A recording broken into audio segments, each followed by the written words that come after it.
Johnny Fontana, Half Amazing Discussions. We are doing it live with an extraordinary tutorial today. This is a half amazing tutorial. First of all, before we get into it, big shout out to Fila, holding me down every day, all day, keeping it classic.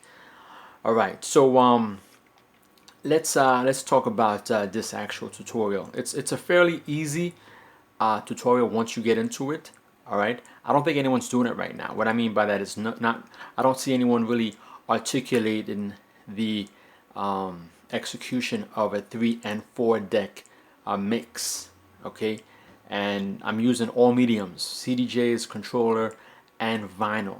Also wanted to point out the fact that I'm not using sync, right? Even though I pre-matched the actual BPMs, or most of the tracks nowadays you don't even have to do that because everything is like 124.000, but you still have to manually adjust the BPM. So what we're gonna do is we're going to set it up and we're going to execute, demonstrate the actual tutorial, and then we're going to do an brief and explain to you exactly what I did. All right, now see, the thing about this is that you have 4 decks, okay, but people think in linear fashion, so which means that they're used to just seeing certain things in a linear direction. So when you implement 2 or 3 elements, people get confused. But in reality, it's just like math or science. If you're dealing with numbers, factors, and various elements, if you only have 2 or 3 elements, then it's fairly easy because it's in a linear fashion. But now when you start introducing other elements, then that means you can now start to see the articulation between the other factors. So you have A that articulates with B, but then you can now start to see the articulation of L and M with Z and how it affects G. You see what I'm saying to you? So basically you just start to see deep things on a deeper level, and you start to see the intricacies and the intertwining of the elements once you get exposed to it. Okay, so for me this is fairly easy because I've been dealing with a lot of different music and over the past 20 years, and I know my music. But this is an actual routine, so don't get it twisted. There are a lot of people that are here that are trying to make it seem as if you have to be authentic and everything has to be on the fly. No, you to a certain extent, but this is a routine. The same way in hip-hop you got to do that's rocking the crowd, and then after that he sets a little bit of time just to do like a break or a routine. It's the same thing with this. So basically you have to do the work before. Okay, for many of us, okay, some of us we can do it on the fly, but most of it, you have to do some editing. So I'm going to talk about the programming here. So now with the setup, keep in mind, like I said before, we are linear fashion thinkers. So you're dealing with one song at a time, right? So normally when you're dealing with one song at a time, guess what? You have all that free time to set up the other music. But since you already set up the other 3 tracks, okay, by BPM, or if you did some minor editing, then you could sort of just stick them in there. Let's say you have a song that's 5 minutes long or 6 minutes long. It takes you 2 seconds just to load up these other tracks. Now they don't have to be cue pointed. You can have them as cue pointed if you want to save some time, but I'm not going to. I'm going to keep the actual manual and old fashioned because that's just what I'm used to, right? So now once you have those set up, you can now engage in the execution. Okay, so what I'm going to do is I'm going to have the first track playing, then I'm going to introduce the second track on loop only. Okay, I'm going to maintain that loop, and while that loop is, so I'm going to have the first and the second track on a loop, then I'm going to now introduce the breakdown of the third track. Okay, then that's going to play out, but while that's playing out, I'm going to have the fourth track come in, and I'm going to remove the first track and keep the actual second and third track, okay, until the second track plays out. So which means that I'm going to have at one point either 4 or 3 decks playing simultaneously. Okay, but remember, this is not like a tutorial where you have 3 or 4 decks just riding a pitch and you just have everything just running together. No, this, these tracks are deep. They got vocals, they have different elements like the saxophone and all that stuff. And so it's different. You can't treat it like just like techno or just like a loop based track where you can just sit there and just let all 3 tracks ride on together. No, and you have to act quick. You got to be quick because it's all about timing. Not only is it about timing, but it's also about the EQing. All right, so we're gonna go ahead and show you the actual demonstration, and then I'm gonna come back and I'm going to explain to you in full detail how I was able to execute it along with the visual aid. Are you ready for this? Are you ready for this? Johnny Fontana, half amazing tutorials. Let's get it on.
We'll do it live. Fuck it. Fucking thing sucks.